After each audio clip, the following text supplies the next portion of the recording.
Last episode के and पे हमने देखा था कि हमारा जाओ एक शर्त लगा बैठता है। जैक के साथ एक शर्त लगाई होती है। वो 3 पत्थर रखते हैं और तीनों पत्थरों को काटते हैं और उनके अंदर से जान स्टोन निकालने की कोशिश कर रहे होते हैं। गैम्बलिंग ये होती है कि जिसके पास ज्यादा स्टोन होंगे बाकी के सारे स्टोन को भी रख लेगा और साथ में हारने वाले को पूरे 1 लाख गोल्ड कॉइन्स देने पड़ेंगे। हमारे जुंजी के तीनों पत्थरों के अंदर से 3 स्टोन्स निकल आती हैं, जिसकी वजह से हमारा जुंजी जहाँ पर इस मैच को जीत जाता है। राउंड 1 इस बात से बहुत ज्यादा खुश होता है। उसके साथ साथ हमारा फी चैंग भी वो कहता है तुम सभी लोग तो लूजर हो और तुम्हें लगा था कि तुम लोग जहाँ पर हमसे शर्त लगाकर हमसे जीत सकते हो। इस बहुत ज्यादा गुस्सा हो जाता है। प्रिंस कहता है तुम लोगों की हिम्मत कैसे हुई जहाँ पर मेरे सामने इस तरह की बात करने की? क्या तुम्हें लगता है कि मैं जहाँ पर तुम्हें जान से नहीं मार सकता? ये आगे बढ़ता है। प्रिंस से कहता है यंग प्रिंस आपको गुस्सा आने की जरूरत नहीं है। जैक ने खुद ही यहाँ पर रूल्स को सेटअप किया था और मुझे लगता है कि आपको रूल्स को तो फॉलो करना ही पड़ेगा। तुम लोगों को यहाँ पर अपनी हार को मानना पड़ेगा। कहता है ठीक है मैं यहाँ पर अपनी हार मानता हूँ। फिर साथ ही जैक अपने पास से पूरे 60,000 गोल्ड कॉइन्स निकालता है और उसे कहता है ये लो पूरे 60,000 हैं, बाकी के 40,000 मैं तुम्हें तुम्हारे घर तक भिजवा दूंगा। तुम्हारा शुंजी उसके पास से वो 60,000 ले लेता है और कहता है यंग मास्टर जू तुम तो यहाँ पर इतने सारे पैसे भी नहीं रख सकते। तुम्हारे पास तो 1 लाख भी नहीं निकले और तुम यहाँ पर मुझसे गैम्बल करना चाहते थे। तुम्हारे पास इतने पैसे नहीं है तो फिर तुम यहाँ पर मेरे पास एक आईओ साइन करके दे सकते हो। उसे कहता है बकवास बंद करो, तुम कुछ ज्यादा ही एरोगेंट हो रहे हो। यहाँ पर अगर मैं एक बार हार गया हूँ तो इसका मतलब ये नहीं है कि मेरे पास पैसे ही नहीं है। उसी वक्त यंग प्रिंस आगे बढ़ता है और उसके हाथ में बाकी की 40,000 रखते हुए कहता है ये लो तुम्हारे पैसे पूरे हो गए हैं। यहाँ पर जैक की डील पूरी हुई, अब मेरे साथ एक गैम्बलिंग करो। जाओ उसे कहता है लेकिन मैं तुम्हारे साथ एक और राउंड क्यों खेलूंगा? वो उसे कहता है हम लोग 2nd फ्लोर के ऊपर जा रहे हैं, हम लोग ये वाला राउंड 2nd फ्लोर के ऊपर खेलने वाले हैं। यहाँ पर तुम्हारे साथ बैटिंग करूंगा। जाओ कहता है क्या तुम वाकई में यहाँ पर मेरे साथ बैटिंग करोगे? लेकिन तुम तो एक प्रिंस हो। जाओ अपने दोस्तों से कहता है तो हमने वहाँ से जितने भी पत्थर निकाले थे मैं चाहता हूँ कि बाकी के सारे पत्थरों को भी तुम काट लो और देखो क्या उनके अंदर से भी जान स्टोन निकलते हैं या नहीं। आउट ऑफ व्यू से कहते हैं तुम ये सब कुछ हमारे पर छोड़ दो, हम लोग इन पत्थरों को क्लियर करने के बाद ऊपर आते हैं। जैक यहाँ पर लंबी सांस लेता है क्योंकि वो यहाँ पर इस मैच को हार गया था, इसी वजह से अपने दोस्तों के साथ आगे की तरफ बढ़ता है। जबकि क्लाउड पीछे से कहता है तुम्हें यहाँ पर इस बात को मान लेना चाहिए कि तुम एक बेवकूफ हो और तुम कभी भी किसी के साथ बैठ करके जीत नहीं सकते। तो जैक बेचारा वहाँ पर अपनी बेइज्जती करवाने के बाद 2nd फ्लोर के ऊपर चला आता है। ये सभी लोग जब 2nd फ्लोर के ऊपर पहुँचते हैं तो वहाँ पर काफी सारे पत्थर पड़े होते हैं, लेकिन ये सारे के सारे गिने चुने पत्थर होते हैं। इनमें से स्टोन निकलने के चांसेस 70% है क्योंकि इनको मास्टर यहाँ पर जो मास्टर है उन्होंने चेक करके इन सारे पत्थरों को यहाँ पर रखा हुआ है, इसी वजह से इनकी कीमत भी यहाँ पर ज्यादा है। प्रिंस वहाँ पर आने के बाद हमारे जाओ से कहता है मैं यहाँ पर तुम्हारे साथ 5 लाख की बैटिंग करने वाला हूँ। अगर मैं यहाँ पर हारता हूँ मैं यहाँ पर तुम्हें 5 लाख दूंगा, बाकी के रूल्स वही रहेंगे, हम लोग 3 पत्थर चूज करेंगे। हमारा जाओ से कहता है मुझे तो लगा था कि तुम एक प्रिंस हो तो तुम यहाँ पर कम से कम 1 मिलियन तो बेट करोगे, लेकिन तुमने सिर्फ 5 लाख बेट किया है। उसे कहता है यहाँ पर तुम कुछ ज्यादा एरोगेंटली बात कर रहे हो। हाँ मैं एक प्रिंस हूँ, मैंने तुम्हारी वजह से यहाँ पर 5 लाख कहा है क्योंकि मुझे पता है कि तुम 1 मिलियन अफोर्ड नहीं कर सकते। तो फिर ठीक है अब तुम कह रहे हो तो फिर मैं यहाँ पर 1 मिलियन की बैटिंग ही करूंगा। जाओ से कहता है तुम्हें मेरे लिए परेशान होने की जरूरत नहीं है। हाँ ये बात तो सच है कि मेरे पास 1 मिलियन गोल्ड कॉइन्स नहीं है, मेरे लिए जैकब नैन किलिंग ये सब कुछ अरेंज कर देगा। वो जैकब से कहता है क्या तुम 1 मिलियन का बंदोबस्त कर दोगे? जबकि जैकब रोना शुरू कर देता है और कहता है ये यहाँ पर कर क्या रहा है, ये बैटिंग खुद कर रहा है जबकि मुझे यहाँ पर कीमत देना पड़ रही है। अगर मैं हारा तो मुझे 1 मिलियन का नुकसान हो जाएगा। जाओ जैकब से कहता है रोने की जरूरत नहीं है, तुम्हें पता है ना कि हमें तुम्हारी इनकम का 30% हर महीने आता है, इसका 30% हर महीने डिड्यूस कर सकते हो जब तक 1 मिलियन पूरा ना हो जाए। जाओ उनसे कहता है क्यों ना हम लोग इस बार जो बैट की हुई रकम है वो पहले यहाँ पर मंगवा ले, 1 मिलियन यहाँ पर ले आता हूँ और तुम भी 1 मिलियन यहाँ पर ले आओ। पिछली बार भी तुम्हारे पास पैसे पूरे नहीं थे। तो चुनलैन गुस्सा हो जाती है और चिल्लाकर उसे कहती है तुम्हारी हिम्मत कैसी हुई यहाँ पर प्रिंस से इस तरह बात करने की? क्या तुम्हें लगता है कि प्रिंस यहाँ पर 1 मिलियन तुम्हें नहीं दे सकते? प्रिंस के पास बहुत सारा पैसा है। तुम्हारा शुंजी से कहता है चलो फिर ठीक है यहाँ पर डील चेंज कर लेते हैं। अगर तुम्हारा प्रिंस यहाँ पर मुझे 1 मिलियन नहीं दे सका तो क्या तुम यहाँ पर अपनी बॉडी के साथ मुझे पे बैक करोगी? चुनलैन ये बात सुनने के बाद से कहती है तुम एक बहुत ही घटिया इंसान हो, तुम्हें शर्म आनी चाहिए। इस बात से बहुत ज्यादा गुस्सा हो जाता है और उसे कहता है जाओ तुम अपनी हद पार कर रहे हो। उसी वक्त उन्हें साइड के ऊपर से आवाज आती है मैं यहाँ पर तुम्हारा रेफरी बन सकता हूँ। यहाँ पर फर्स्ट प्रिंस आ जाता है जिसका नाम जिनजुआन जी होता है। तो फर्स्ट प्रिंस वहाँ पर आने के बाद उन दोनों से कहता है क्यों ना मैं यहाँ पर अपने स्टोर की तरफ से तुम दोनों की तरफ से 1 मिलियन यहाँ पर रिप्रेजेंट करूँ। तुम में से जो भी जीतेगा उसे 1 मिलियन हम लोग देंगे, बाद में तुम लोग हमें उसके बदले में पैसे वापस कर देना। उम्मीद करता हूँ कि तुम सभी लोगों को यहाँ पर इस बात से कोई दिक्कत नहीं होगी। वो सभी लोग उसके सामने झुकते हुए से रिस्पेक्ट देते हैं क्योंकि ये फर्स्ट प्रिंस है। फर्स्ट प्रिंस आगे बढ़ता है और अपने छोटे भाई से कहता है मैंने सुना है कि तुमने यहाँ पर स्टोन्स के ऊपर बैटिंग लगाई है, तुम्हें इस बात के ऊपर भरोसा है अगर मैं यहाँ पर रेफरी का काम करूँ? फर्स्ट प्रिंस उसे कहता है हाँ क्यों नहीं, आप यहाँ पर रेफरी बन सकते हैं। झुंझुनू से कहता है फर्स्ट प्रिंस मुझे इस बात से और भी ज्यादा कॉन्फिडेंस मिलेगा अगर तुम यहाँ पर रेफरी का काम करोगे। फिर साथ ही वो फर्स्ट प्रिंस उनसे कहता है आपको पता है हमारे मिनिस्टर के जान सीकिंग स्किल्स में बहुत ज्यादा अच्छे हैं, मैं यहाँ पर इनको गेम का रेफरी बनाने वाला हूँ। ये इस गेम को यहाँ पर रिप्रेजेंट करेंगे और देखेंगे कि किसके पास कौन से जान स्टोन्स निकल रहे हैं। हमारे पूरे स्टोन स्टोर में सिर्फ और सिर्फ एक यही मास्टर है जो कि जान सीकर हैं। सुना है कि ये होली लैंड से यहाँ पर आए हैं, लेकिन असलियत के बारे में किसी को कुछ नहीं पता। तुम लोगों को इस बात से भी कोई मसला नहीं होना चाहिए कि अगर ये यहाँ पर रेफरी का काम करें, तो वो दोनों ही कहते हैं नहीं, हमें इस बात से कोई मसला नहीं है। फर्स्ट प्रिंस उनसे कहता है चलो फिर ठीक है, यहाँ पर तुम दोनों सर्चिंग को स्टार्ट कर सकते हो, जाओ जाकर अपने लिए पत्थर ढूंढ कर लाओ। प्रिंस कहता है मैं तो यहाँ पर सेकंड फ्लोर के ऊपर बहुत बार आ चुका हूँ, मैंने पहले से यहाँ पर कुछ पत्थरों के ऊपर नजर रखी हुई है, मुझे तो अपने पत्थर मिल चुके हैं, तुम जाओ जाकर अपने लिए ढूंढ लाओ। जाओ उसे कहता है हाँ क्यों नहीं, चलो ठीक है फिर मैं अपने लिए ढूंढ लाता हूँ। हमारा जाओ वहाँ पर आगे बढ़ता है तो उसे पता चलता है कि यहाँ पर इन पत्थरों को एक फॉर्मेशन में रखा गया है और उनके अंदर से स्पिरिचुअल एनर्जी भी निकल रही होती है। जुनजी कहता है अपने सभी पत्थरों के अंदर से स्पिरिचुअल एनर्जी निकल रही है, लेकिन ये सभी लोग एक फॉर्मेशन के अंदर रखे हुए हैं। जो एक बड़ी सी फॉर्मेशन है जिसको बिग डिपर फॉर्मेशन कहते हैं। वजह से मुझे इन सारे स्टोन्स के अंदर से स्पिरिचुअल एनर्जी की फ्लक्चुएशंस महसूस हो रही है, लेकिन ये सारी जान स्टोन्स की वजह से नहीं है बल्कि इस फॉर्मेशन की वजह से है। तो फर्स्ट प्रिंस अपनी बहन के साथ खड़ा होता है और उसे कहता है क्या ये वाकई में पूरे इंपीरियल सिटी का सबसे ज्यादा बेवकूफ इंसान है? पर मुझे लगता है कि जो लोग इसे बेवकूफ समझते हैं वो यहाँ पर बेवकूफ हैं। कि बहन रूडी सी उसे कहती है ब्रदर तुमने बिल्कुल ठीक कहा, मैं भी उसी स्कूल में जाती हूँ, यानी कि मैं भी रॉयल अकेडमी की स्टूडेंट हूँ। मैंने इसके बारे में सुना है, कुछ ही दिन पहले ये नो डिमन अबिस से वापस आया और वापस आने के बाद इसने रूकी किंग का टाइटल जीता है। सिर्फ इतना ही नहीं बल्कि ये अपने काफी सारे सीनियर्स को फाइट में हरा चुका है। फर्स्ट प्रिंस उसे कहता है ये लड़का तो काफी ज्यादा इंटरेस्टिंग लगता है, मैं भी यहाँ पर देखने के लिए बेताब हूँ कि ये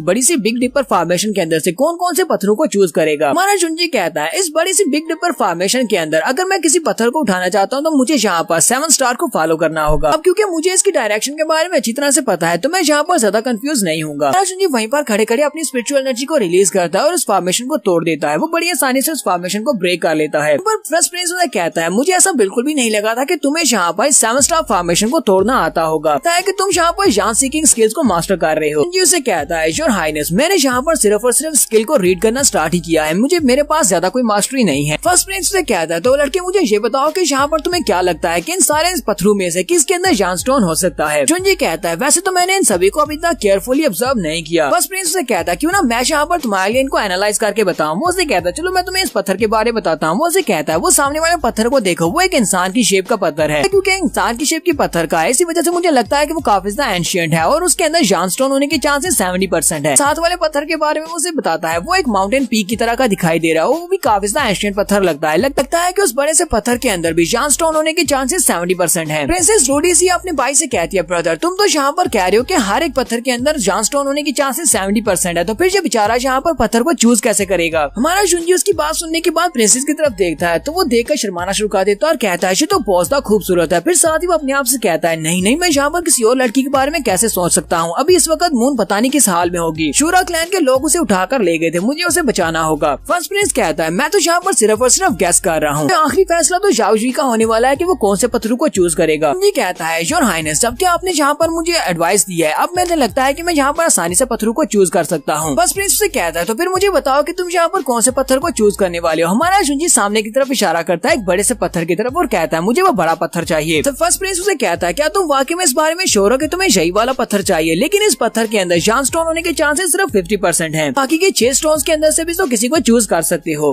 जुनजी यहाँ पर उसे फॉर्मेशन के बारे में कुछ बताता है कि कैसे उसने इस पत्थर को चूज किया है, तो हमारे काम की ये बात नहीं है। जुनजी कहता है क्योंकि मैंने यहाँ पर पूरी तरह से एनालाइज करने के बाद इस पत्थर को चूज किया है तो मुझे लगता है कि मुझे इस पत्थर के अंदर से एक जान स्टोन मिल सकता है। तो मास्टर ही भी आगे बढ़ते हैं और हमारे जुनजी से कहते हैं लड़के तुमने वाकई में यहाँ पर बहुत ही अच्छी बात की, लेकिन मुझे नहीं लगता कि तुम्हें इसके अंदर से स्टोन मिल सकता है। 7 स्टार फॉर्मेशन के बारे में काफी कुछ पता है और तुमने यहाँ पर एक पत्थर को भी चूज किया है कि तुमने जान सीकिंग स्किल्स को सीखना स्टार्ट किया है। मास्टर ही यहाँ पर कुछ देर सोचने के बाद हमारे जुनजी से कहते हैं लड़के क्या तुम मेरा डिसाइपल बनना चाहोगे? जुनजी इस बात से बहुत ज्यादा हैरान हो जाता है कि प्रिंसेस रूडी वहाँ पर सोच रही होती है मुझे इस बारे में नहीं पता था कि ये लड़का इतना ज्यादा टैलेंटेड है, यहाँ तक कि मास्टर ही ने भी इसको अपना डिसाइपल बनने की ऑफर कर दी है। इस लड़के को अपने ब्रदर की साइड के ऊपर ही रखना होगा। बस प्रिंस आगे बढ़ता है जाओ से कहता है तुम्हारे लिए ये बहुत बड़ी ऑनर की बात है, तुम्हें तो जल्दी से इनकी रिक्वेस्ट को मान लेना चाहिए क्योंकि ये किसी को भी अपना डिसाइपल नहीं बनाते। क्योंकि सभी लोग जो कि यहाँ पर देखने के लिए होते हैं वो सभी लोग कहते हैं ऐसा कैसे हो सकता है, क्या वाकई में मास्टर ही इस लड़की को अपना स्टूडेंट बनाना चाहते हैं? ये लड़का तो कुछ ज्यादा ही लकी है, ये लड़का मास्टर ही से सीखेगा। जुनजी उनकी बात सुनने के बाद वहाँ पर उनको जवाब नहीं दे रहा होता। लेकिन प्रिंस कहता है यहाँ पर हो क्या रहा है, ये लड़का कुछ ज्यादा ही एरोगेंट है, क्या ये वाकई में यहाँ पर मास्टर का डिसाइपल नहीं बनना चाहता? तो इस बात से बहुत ज्यादा गुस्सा आ रहा है। तो ही जुनजी से कहते हैं तुम्हारे चेहरे के एक्सप्रेशन देखा तो लगता है कि तुम यहाँ पर ना करने वाले हो, अगर तुम ना करने वाले हो तो भी कोई बात नहीं। हमारा जुनजी उनसे कहता है नहीं मास्टर ऐसी कोई बात नहीं है, मैं यहाँ पर आपको ना क्यों बोलूंगा, असल में मैं रॉयल अकेडमी का एक स्टूडेंट हूँ और मेरे पास पहले से एक मास्टर है। और आपको क्या लगता है कि मैं अपनी मास्टर की इजाजत के बिना यहाँ पर किसी दूसरे को अपना मास्टर बना सकता हूँ? बस प्रिंस उसे कहता हाँ मैं इस बारे में कैसे भूल गया। तुम्हारी रॉयल अकेडमी का रूल है कि वहाँ पर तुम लोग जब तक तुम्हारा मास्टर तुम्हें इजाजत ना दे तुम किसी दूसरे मास्टर को अपना मास्टर नहीं बना सकते। ऊपर से तुम तो अकेडमी के डीन के पर्सनल डिसाइपल हो, तो तुम्हें उसकी इजाजत लेना पड़ेगी। मास्टर ही कहते हैं ये तो बड़ी अफसोस की बात है कि मेरे हाथ में एक अच्छा डिसाइपल आते आते रह गया। मैं यहाँ पर तुम्हें फोर्स नहीं करूंगा, लेकिन फिर भी जब भी तुम्हें कभी टाइम मिले तुम यहाँ पर मुझसे मिलने के लिए आ जाना। मैं तुम्हें मास्टरी के बारे में काफी कुछ सिखा सकता हूँ। जुनजियन से कहता है मास्टर आपका बहुत बहुत शुक्रिया, इस अपॉर्चुनिटी को जरूर टेक करूंगा। फर्स्ट प्रिंस उन लोगों से कहता है अब जबकि इन सभी लोगों ने अपने अपने पत्थरों को चूज कर लिया है तो फिर क्यों ना हम लोग जहाँ पर ये कटिंग को स्टार्ट करें। प्रिंस एक बंदे से कहते हैं चलो जल्दी से जाकर पत्थरों को काटो। वो जाओजुई से कहते हैं पहले जाओजुई के पत्थर को काटना। तो वो बंदा जैसे ही जाओजुई के एक पत्थर को काटता है तो उस पत्थर के टुकड़े टुकड़े हो जाते हैं और उसमें से कोई भी शानस्टोन नहीं निकलता। वो सभी हंसना शुरू कर देते हैं और कहते हैं देखा तुम्हें क्या लगा था कि तुम हमारा मुकाबला कर सकते हो, तुम तो सिर्फ और सिर्फ एक बेवकूफ हो जो यहाँ पर हमसे हारने वाले हो। हमारा जाओ आगे बढ़ता और कहता है रुको जरा सब्र करो, और वहाँ से एक पत्थर का टुकड़ा उठाता है अपनी मुट्ठी में से बंद करता है तो उसके अंदर से एक जान स्टोन निकल आता है। जाओ कहता है यहाँ पर इस पत्थर के अंदर एक जान स्टोन था जो कि छोटे टुकड़े के अंदर छुपा हुआ था जो तुम्हें दिखाई नहीं दे रहा। प्रिंस जूवी जी इस बात से काफी ज्यादा गुस्सा होता है तो फर्स्ट प्रिंस कहता है चलो फिर ठीक है। यहाँ पर जूवी जी के पत्थर की बारी है, उसका पत्थर काटा जाएगा। तो बंदा आगे बढ़ता है जाकर उस पत्थर को काटना स्टार्ट करता है। वो उस पत्थर को काटता है उसके अंदर से एक्सोटिक रेड कलर का स्टोन निकलता है जिसे देखकर वो सभी लोग बहुत ज्यादा खुश हो जाते हैं। स्पेशली प्रिंस इस बात से बहुत ज्यादा खुश होता है, कहता है तुमने देखा मेरे पत्थर के अंदर से एक्सोटिक जान स्टोन निकला है। ये इतना ज्यादा स्पेशल स्टोन है कि ये अकेला स्टोन ये 1 लाख गोल्ड कॉइन्स में बिक जाएगा। तो जाओ वो पत्थर देखने के बाद काफी ज्यादा हैरान होने का नाटक कर रहा था। वो कहता है इसके पास तो एक एक्सोटिक स्टोन निकल आया है, जबकि जैकब रो रहा होता है और कहता है लगता है कि मेरे 1 मिलियन गोल्ड कॉइन्स जाने वाले हैं, यहाँ पर हार जाओगे। जाओ अपने पास से बड़े पत्थर को उठाता है और उसके सामने रखते हुए कहता है चलो ठीक है अब मेरे पत्थर की बारी है, चलो जल्दी से इसको तोड़ो। पत्थर साइज में बहुत ज्यादा बड़ा है और मुझे लगता है कि इसके अंदर से एक बहुत बड़ा क्रिस्टल निकल सकता है। प्रिंसेस रूडी वहाँ पर खड़ी हमारे जाओ की तरफ देख रही होती है जबकि प्रिंस काफी गुस्सा हो रहा होता है। यहाँ पर ये लोग पत्थरों की कटाई को जारी रखती है। टोटल 3 पत्थर दोनों के पास होते हैं। पूरे आधे 1 घंटे के बाद ये लोग यहाँ पर सारे के सारे पत्थरों को तोड़ देते हैं और सारे पत्थरों को तोड़ने के बाद जाओ कहता है हालांकि मेरे पास जो जान स्टोन्स हैं इनकी क्वालिटी इतनी ज्यादा अच्छी नहीं है, लेकिन इनका वेट तो तुम्हारे पत्थरों से ज्यादा ही हो सकता है। हमारे पास तो सिर्फ और सिर्फ एक ही एक्सोटिक जान स्टोन है। इस बात से बहुत ज्यादा घबराया हुआ होता है क्योंकि उसने 3 पत्थरों को तोड़ने पर उसके पत्थरों में से सिर्फ और सिर्फ एक ही एक्सोटिक जान स्टोन ही निकला था जो कि पहले पत्थर से निकला था। तो फर्स्ट प्रिंस आगे बढ़ता है मिस्टर ही से कहता है मिस्टर ही आप यहाँ पर क्या सोचते हैं, आपको क्या लगता है कि यहाँ पर कौन इस गेम को जीत सकता है। साथ ही फर्स्ट प्रिंस मास्टर ही से कहते हैं मास्टर ही ये वाली 7 स्टार फॉर्मेशन आपने खुद बनाई थी, यहाँ पर हमारे स्टोर के जान सीकर है, लेकिन क्या आपको वाकई में पता था कि इस स्टोन के अंदर इतना बड़ा क्रिस्टल निकल सकता है। मास्टर ही से कहते हैं हाँ मुझे इतना तो ज्यादा था कि इस बड़े से पत्थर के अंदर एक जान स्टोन है, तो मुझे इस बारे में बिल्कुल भी नहीं पता था कि इसके अंदर इतना बड़ा जान स्टोन हो सकता है। मास्टर ही कहते हैं लगता है कि हमें इस बार काफी ज्यादा नुकसान होने वाला है क्योंकि अगर हमें पता होता कि इसके अंदर इतना बड़ा क्रिस्टल है तो हम इसे बड़ी आसानी से बड़ा महंगा बेच सकते थे। वान और फी चैंग दोनों अपने बड़े से पत्थर को लेकर खड़े होते हैं। उस पत्थर का साइज वाकई में बहुत ज्यादा बड़ा होता है। चैंग कहता है इस तरह के एक बड़े पत्थर को यूज करते हुए कोई भी टॉप लेवल के जनरल का एक्सपर्ट एक जान किंग बन सकता है। मास्टर ही जहाँ पर अभी भी बहुत सा हैरान परेशान होते हैं। वो इसी बारे में सोच रहे होते हैं कि ऐसा कैसे हो सकता है। वो जितने भी पत्थर है वो सारे के सारे मैंने खुद यहाँ पर लेकर आया हूँ। इसके अलावा यहाँ पर जो कुछ भी है वो सब कुछ इंटरनली प्रोसेस्ड होता है। इस लड़के को ये वाला पत्थर कैसे मिल गया जिसके अंदर इतना बड़ा क्रिस्टल है। ये बात तो सच है कि 2nd फ्लोर के ऊपर जितने भी पत्थर रखे हुए हैं उन सभी से सभी पत्थरों के अंदर कोई ना कोई जान स्टोन जरूर है, लेकिन यहाँ पर इस लड़की की किस्मत वाकई में बहुत ज्यादा अच्छी है। इस लड़के को ये वाला पत्थर चूज करने को मिला जिसके अंदर इतना बड़ा क्रिस्टल था। तो प्रिंस बेचारा पीछे की तरफ गिर जाता है क्योंकि वो बहुत ज्यादा घबराया हुआ होता है। वो यहाँ पर पूरे 1 मिलियन गोल्ड इंगॉट्स हार चुका है। कहता है ऐसा कैसे हो सकता है। उसके साथी भी साथ में वहाँ पर काफी परेशान हो रहे होते हैं। तो फर्स्ट प्रिंस उन सभी लोगों से कहता है तो अब यहाँ पर ये वाली छोटी सी गेम खत्म होने वाली है। एक तरफ प्रिंस जी है जिसने यहाँ पर टोटल 1 स्टोन को हासिल किया है, जबकि दूसरी तरफ जाओजुई है जिसके 3 स्टोन के अंदर से 3 स्टोन निकले हैं और उनका साइज भी बहुत ज्यादा बड़ा है। यहाँ पर हमारा विनर हमें मिल चुका है। जाओजुई ने इस गेम को जीता है। जाओ कहता है मैं तो काफी ज्यादा लकी हूँ, जबकि फिर साथ ही फर्स्ट प्रिंस कहता है बैटिंग के मुताबिक तुम्हें 1 मिलियन देने पड़ेंगे। प्रिंस जी उसके सामने झुकते हुए कहता है ठीक है प्रिंस मैं 1 मिलियन देने को तैयार हूँ।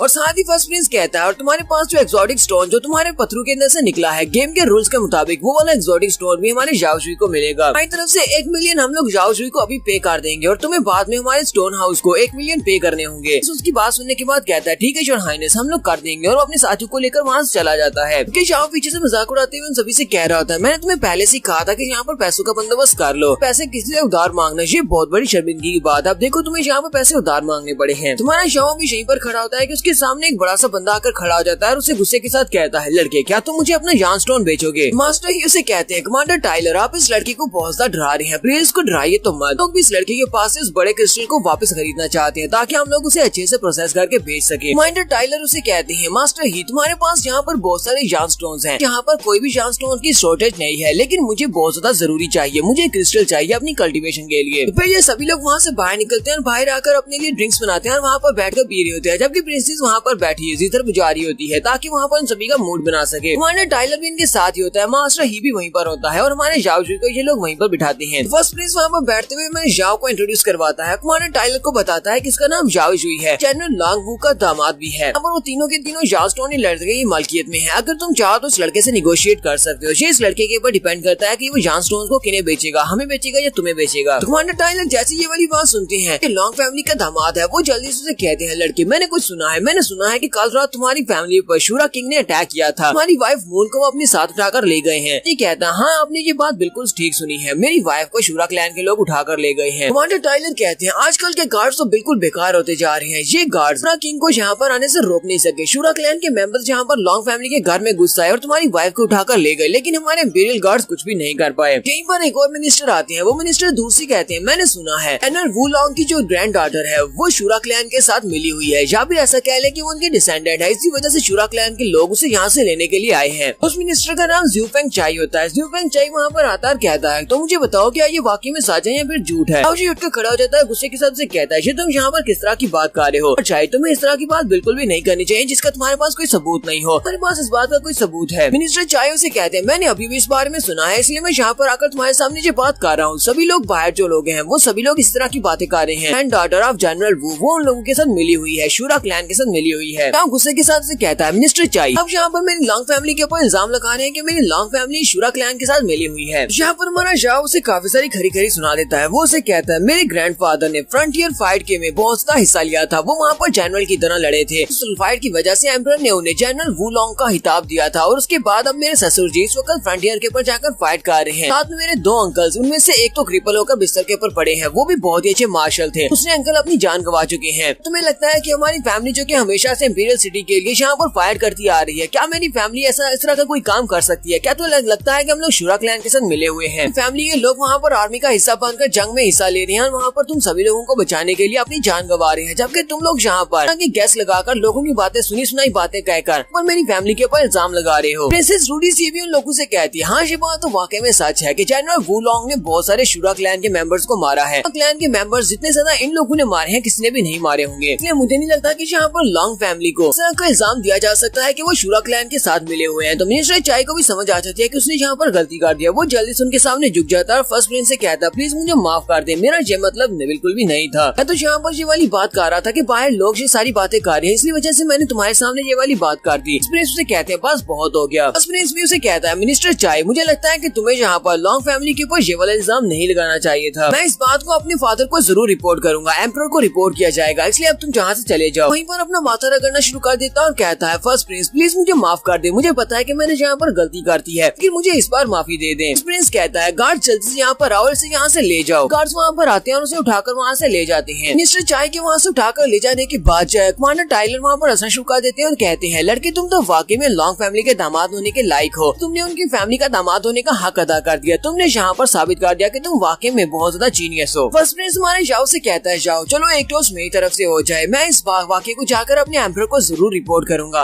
वो लोग हमारे एक बहुत ही काबिल एहतराम एल्डर है, इसी वजह से हम उनकी बहुत ज्यादा इज्जत करते हैं। उम्मीद है कि एम्परर ज़ीफेंग चाई को यहाँ पर सजा जरूर देंगे, उसने जो कुछ भी किया है तुम्हारी फैमिली के ऊपर इल्जाम लगाने के जुर्म में। हमारा शाओ जी उनसे कहता है, प्लीज मुझे माफ करना, मैं यहाँ पर अपने गुस्से को कंट्रोल नहीं रख सका और उस एल्डर से इस तरह बात कर दी। असल में मैं यहाँ पर अपनी लॉन्ग फैमिली के ऊपर लगाए गए इल्जाम को सह नहीं सकता, क्योंकि वो पिछले कई सालों से जंग लड़ रहे हैं शूरा डीमंस के खिलाफ। हमारा टाइलर हमारे जाओ से कहते हैं, लड़के तुम बहुत बड़े जीनियस हो। अच्छा ठीक है, चलो बिजनेस की बात करते हैं, मुझे ये बताओ कि तुम अपने जान स्टोन को कितने में बेचोगे, तुम उसकी प्राइस सेट करोगे? जाओ कहता है, बात तो यह है कि मैं उस स्टोन को अपने लिए यूज करना चाहता हूँ ताकि मैं अपनी कल्टीवेशन को बढ़ा सकूँ, इसी वजह से स्टोन को अपने लिए यूज करूंगा, मुझे पैसों की कमी नहीं है, मुझे पैसे नहीं चाहिए। हमारा टाइलर उसे कहते हैं, हाँ तुमने बिल्कुल ठीक कहा, तुम्हें पैसों की कमी तो नहीं हो सकती क्योंकि तुम्हारे पास इतने बड़े जान स्टोन्स भी हैं, तुम एक जान सीकर जो हुए पास एक बुक निकालते और कहते हैं, चलो फिर ठीक है, एक्सचेंज के लिए मैं यहाँ पर अपने किंग स्किल को यूज करने वाला हूँ। मेरे पास एक किंग लेवल की बुक है मार्शल आर्ट्स की, जिसके अंदर अच्छे फार्मूला लिखे हुए हैं और ये हेल्बर्ट के लिए है। तो जाओजुई जब उस बुक की तरफ देखता है तो वाकई में हीमनली हेल्बर्ट फार्मूला होता है। वो इस बात को देखकर काफी हैरान होता है क्योंकि हमारे जाओजुई के पास पहले से एक हेल्बर्ट और उसे एक फार्मूला की तलाश थी।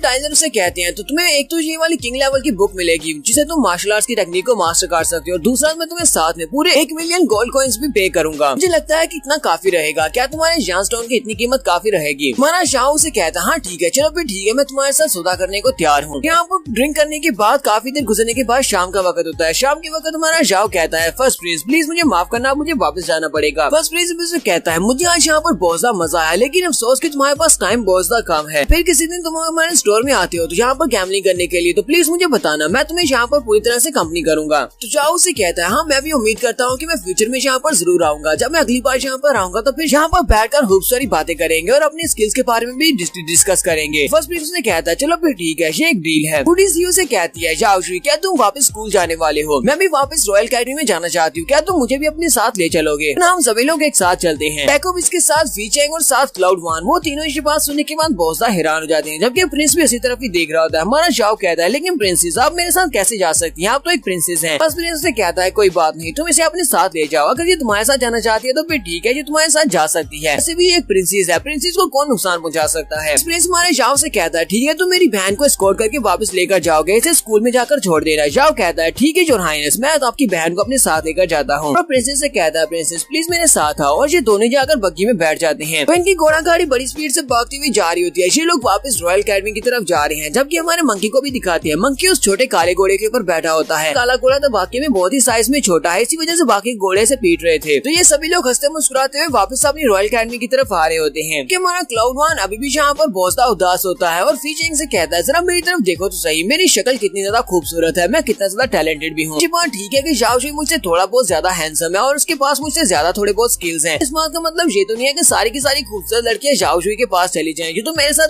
नाइंसाफी है। तो यहीं से एक सीन हमें कार्ड के अंदर का भी दिखाया जाता है जहाँ पर एक साइड के ऊपर प्रिंसेस बैठी होती है, दूसरी साइड के ऊपर हमारा शुंजी बैठा होता है। प्रिंसेस सोच रही होती है लड़का मुझसे बात क्यों नहीं कर रहा, जबकि हमारा जाओ सोच रहा होता है ये इतनी ज्यादा खूबसूरत है, इसी वजह से तो हमारे इंपीरियल सिटी में इसे सबसे ज्यादा खूबसूरत लड़की कहा जाता है, ये नंबर 1 ब्यूटी है। साथ ही हमारा जाओ फिर से प्रिंसेस रूडी की तरफ देखता और कहता है ये तो बहुत बड़ी अफसोस की बात है कि यहाँ पर चुन लैन को भी 4 बड़ी ब्यूटीज में से एक में शामिल किया गया है, लेकिन वो तो इसके सामने कुछ भी नहीं है, वो तो बिल्कुल भी खूबसूरत नहीं है। साथ ही हमारा जाओ कहता है ये मैं यहाँ पर किस तरह की बातें सोच रहा हूँ, मेरी वाइफ मोन इस वक्त शुरा क्लैन के मेंबर्स के पास है और मुझे उसे बचाने के लिए वहाँ पर जाना है, मैं हूँ यहाँ पर किसी दूसरी लड़की के बारे में कैसे सोच सकता हूँ? जाओ कहता है मून मुझे इस बात से फर्क नहीं पड़ता कि तुम शुरा क्लैन के एक मेंबर हो, ग्रैंडपा तुम्हें जरूर बचा लाएंगे, जब तुम्हें ग्रैंडपा बचा लाएंगे तो फिर मैं तुम्हें अपने साथ लेकर रखूंगा, मून हमेशा मेरी वाइफ रहेगी। तो इनका कार्ड आगे की तरफ बढ़ता है, जैसे इनका कार्ड आगे की तरफ बढ़ा होता है वहीं पर कार्ड के टायर के नीचे एक पत्थर आ जाता है जिसकी वजह से हमारा जाओ सामने की तरफ आगे की तरफ गिरता है। कार्ड को एक झटका लगता है तो जाओ सीधा जाकर रूडी जी की चेस्ट के ऊपर लगता है। जी भी वहाँ पर शर्माना शुरू कर देती है। हमारा जाओ कहता है तुम्हारी स्मेल कितनी ज्यादा अच्छी है और ये बहुत ज्यादा सॉफ्ट है। तुझे कहती है चलो जल्दी से आप पीछे भी हट जाओ, तुम तो यहाँ पर अपनी लाट टपका रहे हो। जाओ जैसे वहाँ पर पीछे की तरफ हटने लगता है उसी वक्त उनके कार्ड के ऊपर अटैक होता है। जाओ प्रिंसेस को अपने साथ लेते हुए जल्दी से जंप करते हुए साइड के ऊपर हट जाता है, वो जंप करते हुए साइड पर हटता है। कहता है यहाँ पर जिस बंदे ने हमारे पर अटैक किया है उसकी पावर तो एक इन्नेट जॉन किंग से भी ज्यादा है। फीचेंग और क्लाउड भी वहाँ से घोड़े गाड़ी के ऊपर से साइड के ऊपर गिर जाते हैं। प्रिंसेस रूडी को अपने पीछे करता है और कहता है मेरे पीछे ही रहना। तो उनके सामने एक बड़े से ईगल के ऊपर एक बंदा बैठा होता है। टाइगर तो डीमन हंटिंग ग्रुप का लीडर है। इस बंदे का नाम फोहो शी होता है। फोहो शी वहाँ पर ऊपर बैठा गुस्से के साथ हमारे जाओ की तरफ देख रहा होता है कि उसी वक्त लिटिल मंकी जंप करते हुए हवा में आता है। अपने मुंह के अंदर फायर को जनरेट करने के बाद उसकी तरफ एक फायर बॉल को फेंकता है। फोहो शी अपने बाजू को सामने करते हुए उसके अटैक को वहाँ पर ब्लॉक कर लेता है और कहता है बहुत अच्छी बात है कि डीमन ब्लड लाइन तुम्हारी काफी ज्यादा पावरफुल है, तुम्हारे पास जो ब्लड लाइन की पावर है वो एक डीमन किंग की है, असल में तुम अभी इतने स्ट्रॉन्ग नहीं हुए कि तुम यहाँ पर मुझे हरा सको। प्रिंसेस रूडी से कहती है तुम कौन हो और तुम हमारे पर अटैक क्यों कर रहे हो? फोहो शी से कहता है लिटिल गर्ल तुम्हें इस सबसे दूर रहना चाहिए, मैं यहाँ पर इस लड़के को मारने के लिए आया हूँ, ये मेरे और इस लड़के के बीच की लड़ाई है, इसलिए तुम यहाँ से हट जाओ। तो प्रिंसेस रूडी से कहती है क्या तुम्हें पता भी है कि मैं कौन हूँ? चलो जल्दी से अपने माउंट के ऊपर से नीचे आओ, वहाँ ऊपर से हवा से नीचे आओ, मेरे सामने आकर अपना सर झुकाओ। वो शी उसकी बात को इग्नोर करते हुए अपने 5वें पावर को रिलीज करता है और कहता है मुझे इस बात से फर्क नहीं पड़ता कि तुम कौन हो, मुझे आज इन तीनों को यहाँ पर जान से मारना है क्योंकि इन लोगों ने मेरे बेटे की जान ली है, चाहे कुछ भी हो जाए, चाहे तुम ही क्यों ना हो, मैं तुम्हें भी साथ ही मार डालूंगा। तो अपनी 5वें पावर रिलीज करते हुए उनकी तरफ एक एनर्जी बॉल को फेंकते हैं। उसी वक्त एक गार्ड जल्दी से सामने आ जाता है, उसके पास एक बड़ा सा ब्रश होता है, वो अपने ब्रश के साथ उस अटैक को वहाँ पर ब्लॉक कर लेता है। उसे कहता है फोहो शी तुम्हारी हिम्मत कैसे हुई हमारी प्रिंसेस के ऊपर अटैक करने की? तो इस गार्ड का नाम गार्ड जू होता है। तो गार्ड जू से कहता है तुम हमारी प्रिंसेस रूडी के ऊपर अटैक कैसे कर सकते हो, तुम्हारा दिमाग खराब हो गया है। वो हुई शिव से कहता है अंशकार जू, मैं चाहता हूँ कि तुम अपनी प्रिंसेस को लेकर यहाँ से चले जाओ, क्योंकि मेरा तुम्हारी प्रिंसेस के साथ कोई भी झगड़ा नहीं है। मैं तो यहाँ पर इन तीनों लड़कों के लिए आया हूँ। प्रिंसेस उसे कहती है नहीं, मैं इन तीनों लड़कों को आज यहाँ पर प्रोटेक्ट करूंगी, चाहे कुछ भी हो जाए।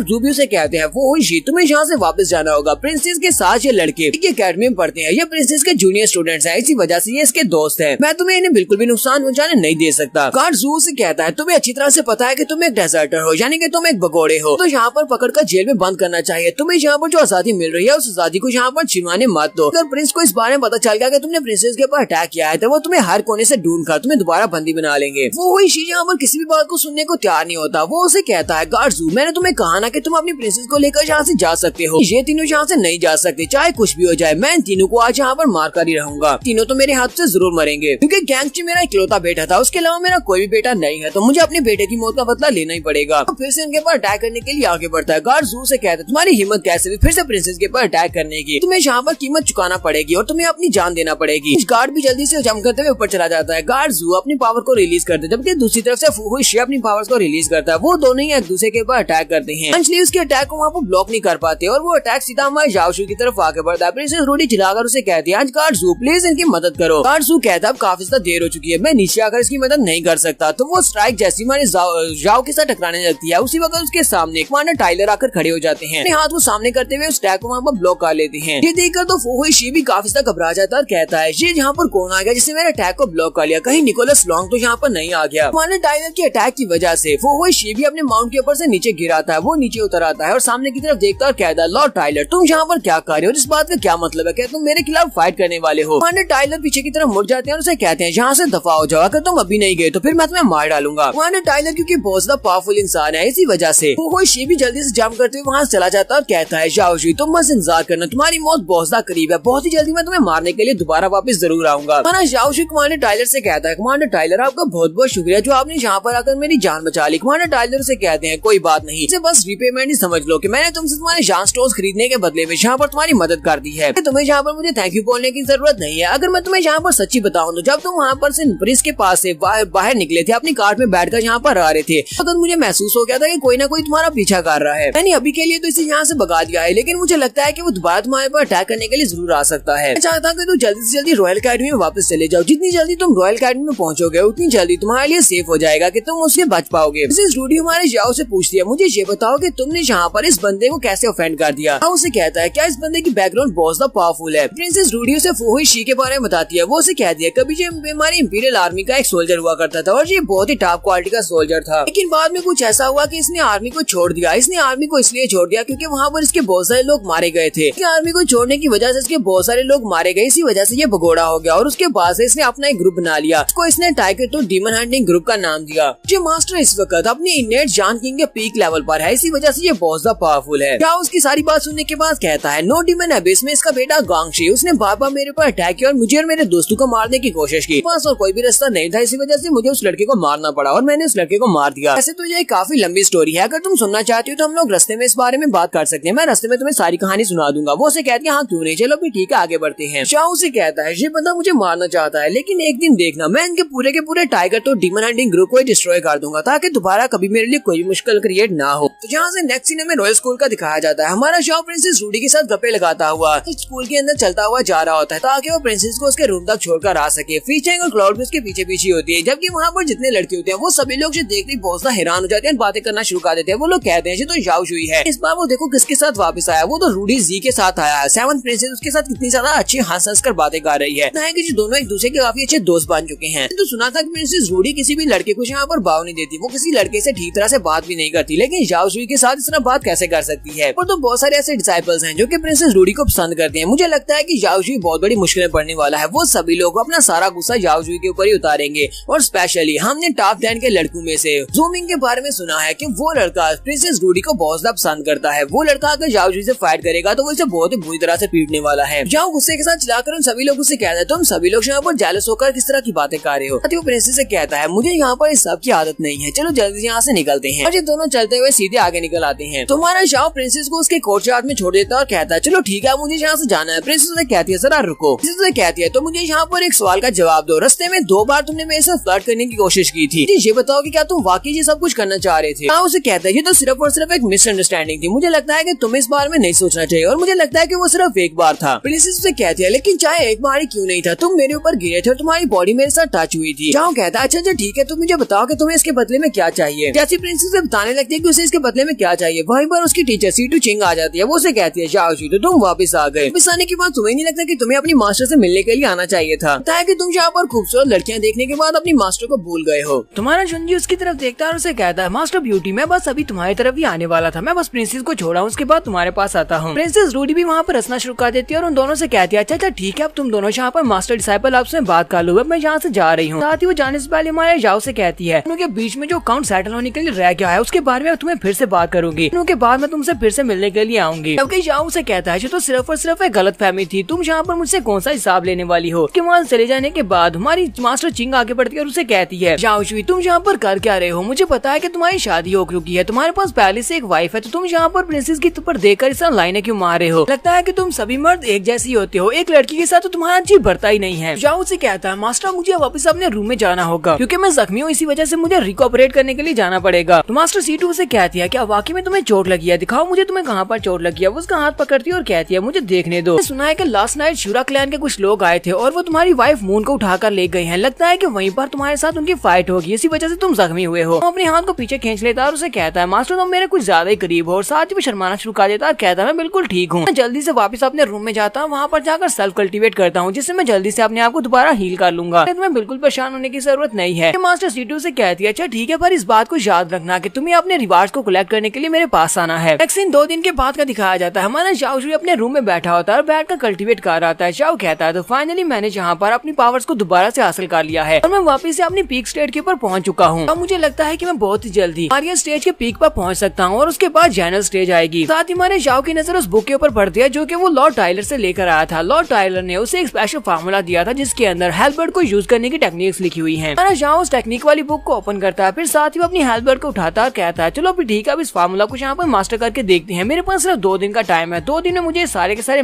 फार्मूला कुछ यहाँ पर मास्टर करना होगा। साथ ही मुझे अपनी हेल्बर्ट को रिपेयर करने के लिए किसी को ढूंढना पड़ेगा ताकि वो मेरी इस टूटी हुई हेल्बर्ट को ठीक कर सके। क्यों कहता है मुझे लगता है कि ये किंग लेवल का वेपन है, इसी वजह से मुझे यहाँ पर किंग लेवल के मटेरियल्स की जरूरत पड़ेगी ताकि मैं अपनी टूटी हुई हेल्बर्ट को दोबारा से रिपेयर कर सकूं। जाओ कहता है तो सबसे पहले यहाँ पर ये चेक करते हैं ये अपने मास्टर को पहचानती है या नहीं। वो अपने ब्लड का एक ड्रॉप उसके डंडे के ऊपर डालता है, जैसे उसके ऊपर ब्लड ड्रॉप डालता है ऐसे जबरदस्त पावर निकलती है और उसके अंदर से एक डीमन भी निकलता है और साथ ही हमारे जाओ को वो अपने अंदर सक करना स्टार्ट करता है। जाओ कहता है यहाँ पर ये हो क्या रहा है, मुझे तो लगा था कि ये मुझे अपना मास्टर रिकॉग्नाइज करेगी, ये हेल्बर्ट तो यहाँ पर मेरी पूरी बॉडी को अंदर की तरफ सक कर रही है। कैसे लगता है कि मैं एक डीमन का ब्लड हूँ, इसी वजह से ये मुझे अपने अंदर सोखने की कोशिश कर रही है, ये मेरी एनर्जी को कम्प्लीटली एब्जॉर्ब कर लेगी, मुझे जल्दी से जल्दी से अपने हाथ से छोड़ना होगा। हमारा जाओ वहाँ पर काफी जोर लगाने के बाद अपने हाथ से उस हेल्बर्ट को छोड़ देता है। वो हेल्बर्ट ग्राउंड के ऊपर गिरती है। जाओ कहता है कि मैंने फाइनली इस हेल्बर्ट को एक्टिवेट कर लिया है। साथ ही वो फिर से अपनी हेल्बर्ट को उठाता है और कहता है तो अब ये मेरी हेल्बर्ट है। और साथ ही वो जब उसकी पावर को रिलीज करता है तो उसके पास वाकई में काफी ज्यादा पावर निकलती है। जाओ कहता है ये तो बहुत ही अच्छी बात है, इसका मतलब यह है कि ये एक इंपीरियल वेपन है। सोच की बात तो यह है कि ये सिर्फ और सिर्फ हाफ है, अगर ये कंप्लीट होता फिर तो यहाँ पर मजा ही आ जाता। उसके बाद हमारा जाओ ट्रेजर पवेलियन की तरफ जाता है ताकि वहाँ से जाकर वो अपने लिए किसी स्किल को चूज कर सके। जब वो ट्रेजर पवेलियन में जाता है तो वहाँ पर जो मास्टर होते हैं वो उसे कहते हैं लड़के मुझे तुम अच्छी तरह से याद हो, लास्ट टाइम जब तुम यहाँ पर आए थे तब तुमने यहाँ से जी डीमन फार्मूला को लिया था। इसके अलावा मुझे ये भी पता है कि तुमने इस बार के कंपटीशन में फर्स्ट पोजीशन हासिल किया और तुम इस बार के रूकी किंग हो। तो लाइब्रेरियन उसे कहते हैं लड़के मुझे ये बताओ कि तुमने जी डीमन फार्मूला से क्या सीखा है। जाओ उनसे कहता है मैंने सिर्फ उसके फर्स्ट फार्मूला को ही मास्टर किया है, बाकी का फार्मूला काफी ज्यादा टफ है। वो उसे कहते हैं हाँ ये तो अफसोस की बात है। मास्टर उसे कहते हैं अच्छा ठीक है, अब जबकि तुम यहाँ पर अपने लिए स्किल चूज करने के लिए आए तो तुम्हारे पास यहाँ पर 3 मौके हैं, अपने लिए किसी अच्छे से स्किल को चूज कर लो। जाओ कहता है अच्छा ठीक है। फिर वो लाइब्रेरी के अंदर जाता है, वहाँ पर बुक्स को ढूंढना स्टार्ट करता है। वहीं पर उसे एक बुक दिखाई देती है जो कि चमक रही होती है। जाओ कहता है ये क्या, यहाँ पर जो बुक के साथ क्या है। उसे जाओ वहाँ पर बुक के साथ फॉर्मेशन दिखाई देती है। उन बुक्स को सेव रखने के लिए वहाँ पर अरे फॉर्मेशन बिछाई गई होती है।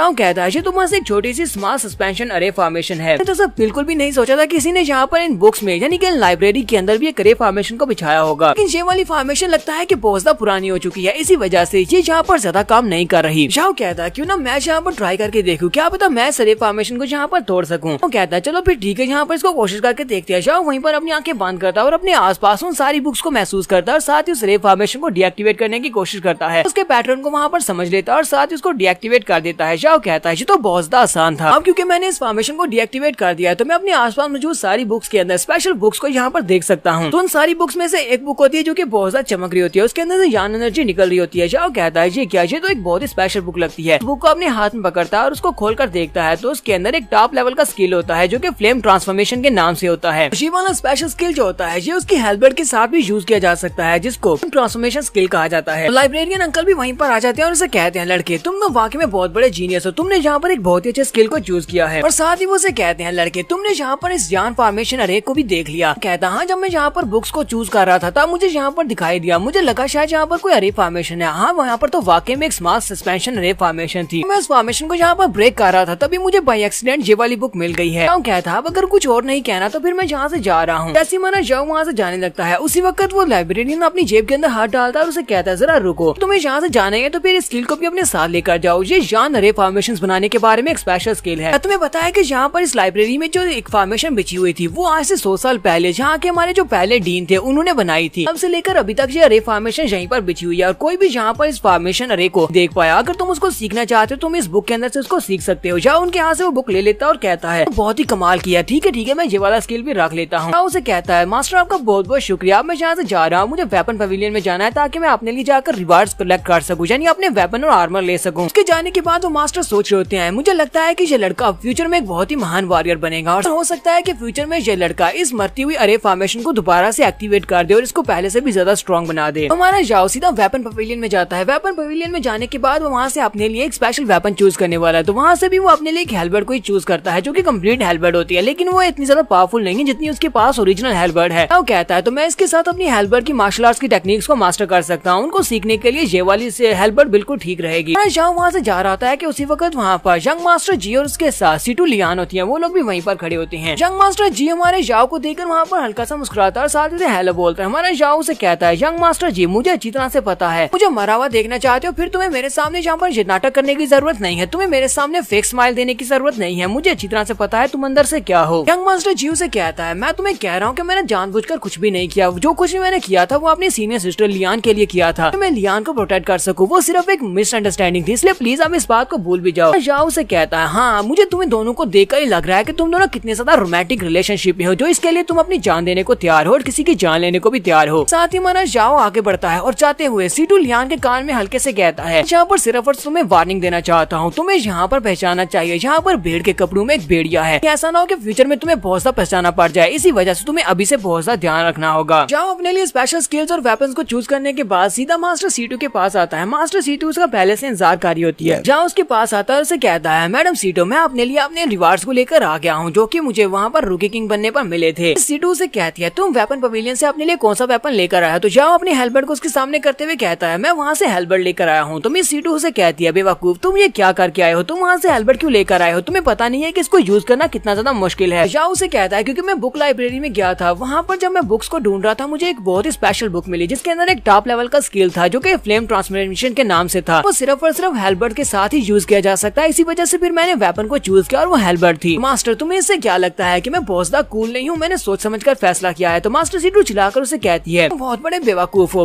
तुम्हें पता है कि हेलबर्ट को मास्टर करने के लिए बहुत ज्यादा पावरफुल आर्म्स की जरूरत पड़ती है, लेकिन तुम तो बिल्कुल बेकार हो। साथ ही वो वहीं पर शांत हो जाती है। जाओ उसे कहता है मास्टर मुझे तुमसे कुछ पूछना है, फिर तुम ऐसा समझ सकती हो कि मुझे तुमको कुछ बताना है, लेकिन सोच रहा हूँ क्या वो बताना ठीक रहेगा या नहीं। मास्टर भी हैरान हो जाती है और उसे कहती है अच्छा ठीक है बताओ कि तुम्हें मुझे क्या बताना है, यहाँ पर डरने या झिझकने की जरूरत नहीं है। उसे कहता है मैं यहाँ पर शाने जी की रियल आइडेंटिटी के बारे में तुम्हें बताना चाहता हूँ, मुझे पता है कि तुम्हें भी इस बारे में पता होगा कि शाने जी कौन है। मिस सीटू की बात सुनने के बाद वहीं पर खामोश हो जाती है, यानी कि उसे पता है कि यंग मास्टर जी की रियल आइडेंटिटी क्या है। वो कहता है वो बहुत बड़ा कमीना इंसान है, वो तुम्हारी बहन को इस्तेमाल कर रहा है, तुम्हें यहाँ पर कुछ ना कुछ तो करना पड़ेगा, वो तुम्हारी बहन को इस्तेमाल करके किसी दिन फेंक देगा। साथ ही जाओ कहता है मुझे यहाँ पर गलत मत समझना, मैं उन दोनों को अलग नहीं करना चाहता, बस मैं यहाँ पर तुम्हें वार्निंग दे रहा हूँ कि वो एक अच्छा इंसान नहीं है। मिस सीटू से कहती है मुझे तो लगता है कि ये अच्छी बात है क्योंकि मेरी बहन बहुत ज्यादा प्रेटी है, इसी वजह से बहुत सारे लड़के उसके आगे पीछे घूमते हैं। मुझे लगता है कि यंग मास्टर जी बाकी के सारे डिसाइपल से काफी ज्यादा अच्छा है और काफी पावरफुल भी है और उसकी बैकग्राउंड भी अच्छी है। यहाँ उसकी बातें सुनने के बाद सोच रहा होता है मुझे यहाँ पर लगता है कि यंग मास्टर जी बहुत ही अच्छा इंसान है, लेकिन क्या तुम्हें पता है कि तुम्हारा डिसाइपल अगर तो डीमन हंटिंग ग्रुप वालों के हाथ से मारा जाता, वहाँ पर सिर्फ और सिर्फ उसको किसने ऑर्डर दिया था, वो यंग मास्टर जी ने दिया था। बात सुनते ही मिस सीटू कहती है क्या वाकई में तुम्हें ऐसा लगता है कि यंग मास्टर जी ने उन लोगों को ऑर्डर्स किए थे तुम्हें मारने के? मुझे ये बात पहले क्यों नहीं बताई कि वहाँ पर इस बीस माउंटेन के ऊपर तुम्हारा सामना टाइगर 2 डीमन हंटिंग ग्रुप वालों के साथ हुआ था। हमारा जाओ उसे कहता है मैं सिर्फ और सिर्फ तुम्हारी बहन करके तुम्हें ये सारी इन्फॉर्मेशन दे रहा हूँ, वरना तुम्हें पता होना चाहिए कि मैं इस तरह की लड़की यानी सीटू लियान की बिल्कुल भी केयर नहीं करता। साथ ही हमारा जाओ सोच रहा होता है अगर सीटू लियान शाने जी की वाइफ बन जाती है तो इसका मतलब ये है कि यंग मास्टर जी के साथ स्कूल के डीन भी उसके साथ मिल जाएंगे क्योंकि ये उनकी पोती है। इसका मतलब ये है कि ये लोग लॉन्ग फैमिली के लिए बहुत बड़ा खतरा बन जाएंगे। मुझे यहाँ पर सीटू लियान और यंग मास्टर जी इन दोनों को तो अलग करना ही पड़ेगा। साथ ही हमारा जाओ सोच रहा होता है अगर मैं यहाँ पर सही से याद कर रहा हूँ तो मुझे लगता है कि एक बार मैंने यहाँ पर थर्ड प्रिंस को देखा था। प्रिंस ने मुझे यहाँ पर वार्निंग भी दी थी। उसने मुझे ये भी कहा था कि सीटू उसकी कंकुबाइन बनने वाली है। इसका मतलब ये है कि ये दोनों यहाँ पर इन दोनों के पीछे हैं, दोनों बहनों के पीछे हैं। थर्ड प्रिंस यहाँ पर इस बड़ी बहन से शादी कर लेता है तब भी रॉयल फैमिली की मदद उसको मिल जाती है। और अगर यंग मास्टर जी यहाँ पर बड़ी बहन से शादी कर लेता है तब भी रॉयल अकेडमी की पावर उनको मिल जाएगी। तो मिस सीटू जब देखती है कि हमारा जाओ वहाँ पर कुछ सोच रहा है और साथ उसकी तरफ देख रहा है क्योंकि वो उसकी तरफ देखकर सोच रहा होता है। मिस सीटू उसे कहती है तुम मुझे इस तरह घूर घूर कर क्यों देख रहे हो। फिर साथ ही मिस सीटू शर्माते हुए हमारे जाओ से कहती है अब ये मत कहना कि मेरी खूबसूरती की वजह से तुम्हारी नजर ही मेरे ऊपर से हट नहीं रही। तो हमारा जाओ उसकी बात सुनने के बाद काफी हैरान होता है कि ये यहाँ पर इससे किस तरह की बात कर रही है। जाओ साथ ही सोच रहा होता है प्लीज मिस सीटू मुझे माफ करना, यहाँ पर अपनी लॉन्ग फैमिली को बचाने के लिए तुम्हें थर्ड प्रिंस से शादी करने से रोकना होगा और उसे शादी करने से रोकने के लिए मुझे यहाँ पर खुद को अपना सर कुर्बानी कर देनी पड़ेगी। जाओ आगे बढ़ता है और मिस सीटू का हाथ पकड़ते हुए कहता है मिस सीटू तुमने बिल्कुल ठीक कहा, तुम हो ही बहुत ज्यादा खूबसूरत, वजह से तो मेरी नजर तुम्हारे ऊपर से हट ही नहीं रही। मिस सीटू भी उसकी बात सुनने के बाद शर्माना शुरू कर देती है। फिर साथ ही उसे पीछे की तरफ धक्का देती है और कहती है तुम मुझे यहाँ पर किस तरह की बातें कर रहे हो, अगर तुमने दोबारा मुझसे इस तरह की बातें की तो फिर मैं तुम्हें डिसाइपलशिप से निकाल दूंगी, तुम मेरे डिसाइपल नहीं रहोगे। जाओ उसे कहता है अच्छा ठीक है मास्टर अब मैं यहाँ से जा रहा हूँ। मैं जाओ से बाय बोलने के बाद वहाँ से बाहर चला जाता है। एक सीन कुछ दिनों के बाद का दिखाया जाता है। कुछ दिनों के बाद हमारा जाओ अपनी प्रैक्टिस कंप्लीट करने के बाद बाहर निकलता और कहता है मैंने अपनी प्रैक्टिस तो कंप्लीट कर लिया है, अब मुझे यहाँ पर फ्लेम ट्रांसफॉर्मेशन स्किल को यूज करने के लिए इसे मास्टर करने के लिए किसी से लाइव बैटल करना पड़ेगी। जाओ कहता है तो अब क्योंकि मैं बाजार में क्यों ना मैं जाकर उस बुढ़े आदमी से मिल लेता हूँ, वो अंधा आदमी जो कि पत्थर बेच रहा था, पर मैंने उससे पूरे 5000 गोल्ड कॉइन्स में एक पत्थर खरीदा था। जहाँ अभी यहीं पर होता है कि उसे साइड के ऊपर से लैंड के चलाने की आवाज आ रही होती है, वो किसी से कह रही होती है तुम सभी ठरकी लोग यहाँ से दूर चले जाओ, मुझे छूना मत। वो कहता है ये तो लैन है, लेकिन लैन वहाँ पर क्या कर रही है। तो उसके सामने एक यंग मास्टर होता है जिसका नाम किमू होता है। किमू काफी ज्यादा ठरकी जिंदा होता है। वो उसकी तरफ देखकर कहता है ये फूल तो बहुत ज्यादा कांटों वाला है, लेकिन मुझे कांटों वाले फूल बहुत ज्यादा पसंद है। किमू हमारी लैन से कहता है चलो जल्दी से मेरे साथ आ जाओ, मान भी जाओ, शर्माने की जरूरत नहीं है, हम दोनों बहुत ज्यादा मजे करेंगे, मैं तुम्हें बहुत ही अच्छे से ट्रीट करूंगा और साथ में तुम्हें पैसे देकर भी भेजूंगा। उसके साथ उसके 2 गार्ड्स होते हैं, वो दोनों से कहते हैं हमारा बॉस तुम्हें जो कुछ भी कह रहा है बिल्कुल ठीक कह रहा है, ये एल्डर वू का ग्रैंडसन है, हमारे पास यहाँ पर एक बहुत ही अच्छी अपॉर्चुनिटी है, अगर तुम हमारे यंग मास्टर को यहाँ पर खुश कर देती हो, लगता है कि एल्डर वू तुम्हारे पर ध्यान देना शुरू कर दें, जिसकी वजह से तुम्हारा काफी ज्यादा फायदा हो जाएगा। दूसरा गार्ड उसे कहता है हाँ ये बात वाकई में सच है, हमारा किम बाकी के सभी फेलो स्टूडेंट से ज्यादा पावरफुल और स्ट्रॉन्ग है, इससे तुम्हें बहुत ज्यादा मजा आएगा, लगता है कि ये हैंडसम भी है और तुम्हारे लिए बिल्कुल परफेक्ट भी है। तो वो तीनों उसके सामने खड़े होते हैं और उसका रास्ता ब्लॉक कर रहे होते हैं। लैन उनसे फाइट करने के लिए रेडी होती है और कहती है चलो मुझसे दूर हो वरना मैं तुम सभी को बहुत ही बुरी तरह से पीटूंगी। किम उसे कहता है क्या तुम्हें लगता है कि तुम मुझे पीट सकती हो? तो ठीक है, अगर तुम्हें इस बात का शक है कि तुम मुझे हरा सकती हो तो फिर कोशिश करके देख लो, चाहे कुछ भी हो जाए तुम्हें मेरे साथ तो जाना ही पड़ेगा, आज रात तुम मेरे साथ ही गुजारने वाली हो। लैन उसके ऊपर अटैक करने के लिए आगे बढ़ती है, वो उसे पाम से अटैक करती है तो उसके सामने एक शील्ड होती है, वो उस अटैक को ब्लॉक कर लेता है। फिर साथ ही वो हमारी लैन के हाथ को पकड़ लेता है और उसे कहता है तो अब मैंने तुम्हारा हाथ पकड़ लिया। साथ ही वो उसे कहता है तुम तो वाकई में बहुत ज्यादा खूबसूरत हो और ऊपर से तुम्हारी स्मेल भी बहुत ज्यादा मदहोश करने वाली है। बेचारी और भी ज्यादा चिल्लाना शुरू कर देती है और कहती है मेरा हाथ छोड़ो प्लीज, मुझे छोड़ो, मुझे जाने दो। वो उसे कहता है तो पहले तो मैं यहाँ पर तुम्हारे साथ मजे करने वाला था, लेकिन अब मैं यहाँ पर तुम्हें पहले एक सबक सिखाऊंगा, उसके बाद मजे करेंगे। साथ ही उसे कहता है चलो गार्ड जल्दी से आगे बढ़ो, इस लड़के को उठाकर वापस लेकर चलो, इसे मेरे रूम में लेकर चलो। वो दोनों ही आगे बढ़ते हैं और हंसते हुए उसे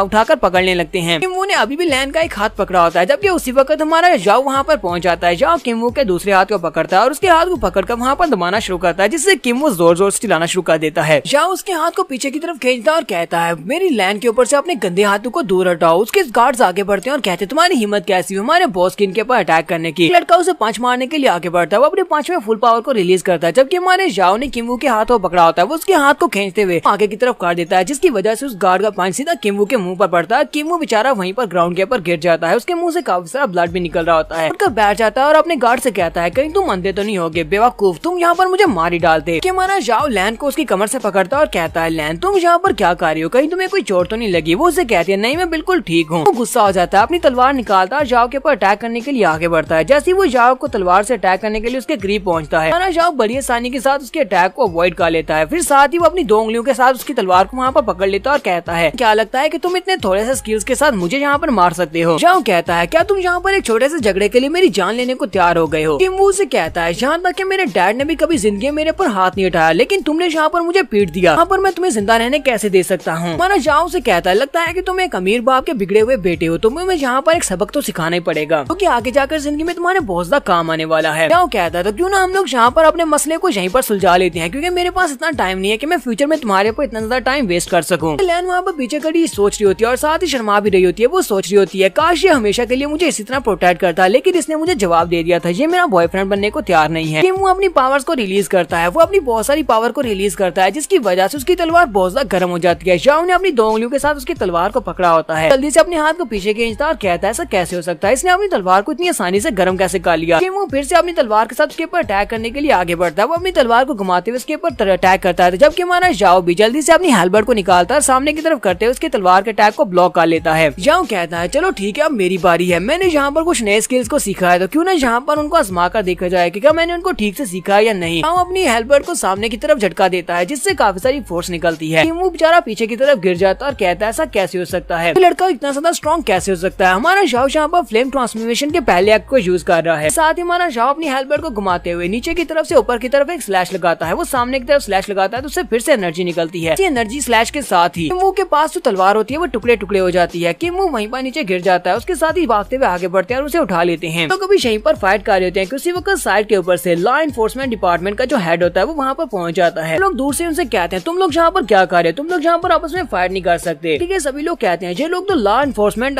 डिपार्टमेंट से हैं और इनका हेड भी इनके साथ आया है, लगता है कि आप तो इस लड़के की हैर नहीं है। पनिशमेंट हॉल का हेड आगे बढ़ता है, जाकर किमू को सहारा देते हुए उसे खड़ा करता है। लोग कह रहे होते हैं अब ये लड़का बिल्कुल भी नहीं बचेगा, याओ जुई के ऊपर तो ये दोबारा अटैक होने वाला है क्योंकि लॉ एनफोर्समेंट कंपनी के जो लोग हैं ये लोग भी इसका साथ देंगे, यानी किमू का ही साथ देंगे। लॉ एनफोर्समेंट डिपार्टमेंट का जो हेड होता है वो हमारे याओ जुई से कहता है क्या तुमने इस लड़के को इतनी बुरी तरह से पीटा है। हमारा याओ से कहता है नहीं मैंने इसे इतनी बुरी तरह से नहीं पीटा, मुझे मारने की कोशिश की थी और अपने आप को बचाने के लिए सेल्फ डिफेंस में मैंने इसके ऊपर अटैक किया। किमू चिल्लाकर उसे कहता अपनी बकवास बंद करो, तुम यहाँ पर झूठ बोल रहे हो, मैं तो यहाँ पर एक लड़की के साथ बात करने की कोशिश कर रहा था लेकिन तुम्हें पता नहीं क्या हुआ और तुम्हें इस बात से गुस्सा आ गया जिसकी वजह से तुम्हें मुझे मारना शुरू कर दिया। तो किमू चिल्लाकर उन लोगों से कहता है चलो जल्दी से इस लड़के को पकड़ लो, इसे लॉ एनफोर्समेंट डिपार्टमेंट के जज के सामने पेश किया जाए, वहाँ पर जाकर इसको सजा दी जाएगी। हेड भी अपने साथियों से कहता है जल्दी से जाओ जाकर इस लड़के को पकड़ लो। इसी वो लोग उसे पकड़ने के लिए आगे बढ़ते हैं। लैन हमारे जाओ के सामने खड़े हो जाती है और कहती है किमू ने यहाँ पर ये सब कुछ स्टार्ट किया था, किमू यहाँ पर झूठ बोल रहा है, वो मुझे यहाँ पर टीज कर रहा था और यहाँ पर मुझे जबरदस्ती उठाकर ले जाने वाला था, यहाँ पर मेरे दोस्त ने आकर मेरी जान बचाई है, तुम लोग इसे नहीं पकड़ सकते। लॉ एनफोर्समेंट डिपार्टमेंट का हेड उसे कहता है क्या तुम्हें रूल्स के बारे में पता नहीं है, यहाँ पर दोनों स्टूडेंट्स आपस में फाइट नहीं कर सकते, रॉयल अकेडमी का कोई भी स्टूडेंट आपस में फाइट नहीं कर सकता। इस वजह से इस लड़के ने क्योंकि किमू के साथ फाइट किया तो इसे यहाँ पर ये वाली सजा तो जरूर मिलेगी, इसे हमारे साथ जाना ही पड़ेगा। इस लैन उसे कहती है तुम सभी लोग बहुत ही बुरे हो, तुम लोग जानबूझकर यहाँ पर जाओ जी को फंसाने की कोशिश कर रहे हो। लॉ एनफोर्समेंट डिपार्टमेंट का हेड अपने साथियों से कहता है तुम सभी लोग इंतजार किसका कर रहे हो, चलो जल्दी से जाओ जाकर इस लड़के को बंदी बनाओ, हम इस लड़के को ले जाकर अपने एल्डर के सामने पेश करेंगे, वहाँ पर इसे सजा दी जाएगी। वो लोग जैसे आगे बढ़ने लगते हैं हमारा जाओ आगे आता है और अपनी हेल्पर को यूज करते हुए उनके सामने करते हुए कहता है तुम में से जो भी मेरे करीब आएगा मैं उसे मार डालूंगा। जाओ उस हेड लड़के से कहता है तुमने यहाँ पर हम दोनों को अनफेयरली ट्रीट किया है, तुम उस लड़के को यहाँ पर अच्छे से ट्रीट कर रहे जबकि मुझे यहाँ पर मेरी बात को सुने बिना ही मुझे मुजरिम करार दे दिया, लड़के ने भी तो मेरे साथ फायर किया तो फिर उसे सजा क्यों नहीं दी जा रही। लड़का चिल्लाकर उसे कहता तुम्हारी हिम्मत कैसी हुई यहाँ पर मेरी बात को काटने की, तुम मेरे ऑर्डर्स को डिसोबे कैसे कर सकते हो, मैं लॉ एनफोर्समेंट डिपार्टमेंट का हेड हूँ, इसे अपने वेपन को नीचे रखो और हमारे साथ चुपचाप चलो। माना जाओ उसे कहता तुम्हें ऐसा क्यों लगता है कि मैं यहाँ पर तुम्हारी बात को इतनी आसानी से मान लूंगा, मैं अपना वेपन नहीं रखने वाला। मुझे लगता है कि तुम्हें इस बारे में बिल्कुल भी नहीं पता कि मेरे ग्रैंड मास्टर कौन है, अगर मैं यहाँ पर जाकर अपने ग्रैंड मास्टर को ये सारी बात बता देता हूँ तो फिर तुम्हें क्या लगता है कि तुम्हें सजा नहीं मिलेगी, मेरे ग्रैंड मास्टर स्कूल के हेड मास्टर हैं। ये बात सुनते ही वो बहुत ज्यादा हैरान हो जाता है और कहता है ऐसा कैसे हो सकता है, हमारे हेड मास्टर तुम्हारे ग्रैंड मास्टर कैसे हो सकते हैं। उन सभी लोगों से कहती है इसका नाम याओ जुई है, इस साल का रूकी किंग है और तुम सभी लोग इसे अच्छी तरह से जानती हो, इसने रूकी किंग का खिताब हासिल किया है, साथ ही हमारे स्कूल के जो डीन है वो इसके मास्टर है। वहाँ सुनते ही उस हेड को भी एक झटका लगता है, वो कहता है क्या वाकई में तुम्हारा नाम याओ जुई है। वो चिल्लाकर उसे कहता है मेरे ग्रैंडफादर वो इस रॉयल अकेडमी के एक एल्डर है, उनका नाम गावू है, मैं सीटू चिंग का बचपन से ही एक दोस्त रहा हूँ, इसी वजह से मुझे अच्छी तरह से पता है कि तुम सीटू चिंग के डिसाइपल हो ना कि उसके ग्रैंडपा के डिसाइपल हो, इसलिए तुम यहाँ पर झूठ बोल रहे हो। साथ ही किमू उसे कहता है तो मैं तुम्हारी सजा को यहाँ पर आसान कर देता हूँ, जल्दी से मेरे पास आओ, मैं तुम्हारी बॉडी के अंदर अपने नाइफ को दंसाऊंगा, मैं तुम्हारी जान नहीं लूंगा लेकिन तुम्हें बहुत ही बुरी तरह से जख्मी करूंगा, यही तुम्हारी सजा होगी। जाओ आगे से हंसना शुरू कर देता और कहता है लगता है कि तुम वाकई में यहाँ पर पागल हो गए हो, लगता है कि तुमने बहुत सारे लोगों को बहुत ही बुरी तरह से बुली किया होगा, इसी वजह से अब तुम्हारा दिमाग खराब हो गया और तुम्हें समझ नहीं आ रही कि यहाँ पर तुम्हारे साथ क्या होने वाला है।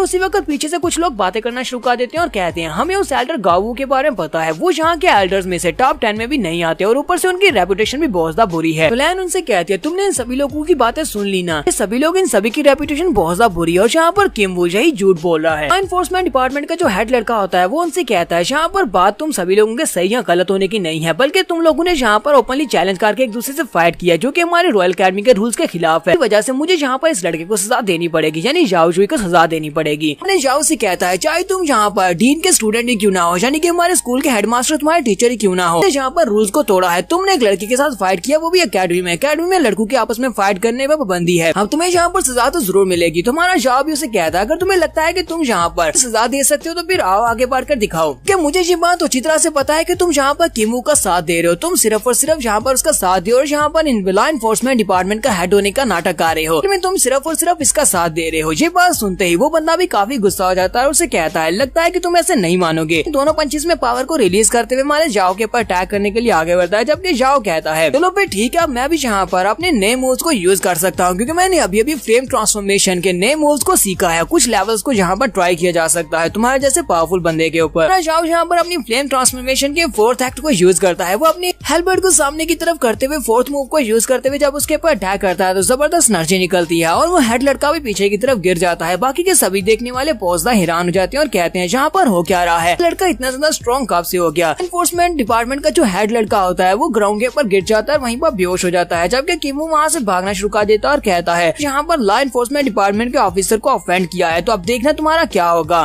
तुम यहाँ पर बिल्कुल भी नहीं बचोगे, तुम्हें इसकी सजा तो भुगतनी पड़ेगी, मैं तुम्हें यहाँ पर पहले बता रहा हूँ, तुम नहीं बचोगे। जाओ बड़ी स्पीड के साथ भागता हुआ उसके पीछे पहुंच जाता है और उसको कॉलर से पकड़ लेता है और कहता है यहीं पर रुको, तुम भागकर कहाँ पर जा रहे हो। जबकि किम वू चिल्लाकर उसे कहता है क्या तुम्हें पता नहीं है, मैंने तुम्हें बताया ना कि मेरे ग्रैंडफादर इस स्कूल के एक एल्डर हैं, वजह से वो तुम्हें सजा देंगे, हो सकता है कि वो तुम्हें जान से मार डाले। तुम्हारा जाओ उसे कहता है हाँ तुमने ये बात तो वाकई में सच कही कि तुम्हारे ग्रैंडफादर इस स्कूल के एक एल्डर है, लेकिन अफसोस तुम इस स्कूल के एल्डर तो बिल्कुल भी नहीं हो। और जाओ उसे ग्राउंड के ऊपर पटक कर मारता है जिससे वो भी वहीं पर बेहोश हो जाता है। इसी वक्त वहाँ पर फी चैंग भी पहुंच जाता है। फी चैंग उसके बाकी के साथियों को वहाँ पर पकड़कर पीट रहा होता है। फी चैंग उसे कहता है तो ब्रो फाइनली तुम जहाँ पर हो। तो जाओ उसे कहता है फी चैंग तुम यहाँ पर क्या कर रहे हो। तो फी चैंग उसे कहता है कि मैं क्लाउड वन तुम्हें जगह जगह के ऊपर ढूंढ रहे हैं क्योंकि हम दोनों को तुम्हारे साथ कुछ डिस्कस करना है, चलो जल्दी से मेरे साथ आओ। वो उसका हाथ पकड़ता है और उसे खींचते हुए कहता है मेरे साथ आओ, हमारे सामने एक इमरजेंसी सिचुएशन है, हमें जल्दी से जाना होगा। लैन पीछे से उसे रोक लेती है और कहती है जाओ रुको मेरी बात सुनो। वो उसके साथ ही खड़ी होती है और साथ ही वो बहुत ज्यादा शर्मा रही होती है। हमारा जाओ उसके साथ साइड के ऊपर आ जाता है ताकि उसकी बात सुन सके। वो उसे कहती है जाओ जी तुम्हारा बहुत बहुत शुक्रिया। जाओ उसे कहता है तुम्हारा वेलकम, पर मैंने यहाँ पर वही किया जो एक मर्द को करना चाहिए था। फी चैंग कहता है लगता है कि हमारा जाओ जी यहाँ पर एक प्रिटी गर्ल को बचाने के लिए आया था, लगता है कि जो तुम्हारी गर्लफ्रेंड है। फिर साथ ही उसे लेकर पीछे की तरफ मुड़ जाता है और जाकर एनफोर्समेंट डिपार्टमेंट के उस लड़के को एक किक मारता है और कहता है तुम्हारी हिम्मत कैसे हुई, तुमने यहाँ पर मेरे ब्रदर जाओ को चैलेंज क्यों किया। तो फिर साथ ही फी चैंग लैन से कहता है जाओ शुई की गर्लफ्रेंड प्लीज मुझे माफ करना, पर मुझे इसे लेकर जाना पड़ेगा, तुम फिर किसी दिन इससे आकर बात कर लेना। हमारी लैन वहीं पर खड़ी ये बात सुनने के बाद शर्माना शुरू कर देती है। तो हमारा जाओ उन लोगों के साथ वापस आ जाता है। वापस आने के बाद जब वो रूम में आते हैं तो जाओ शुई को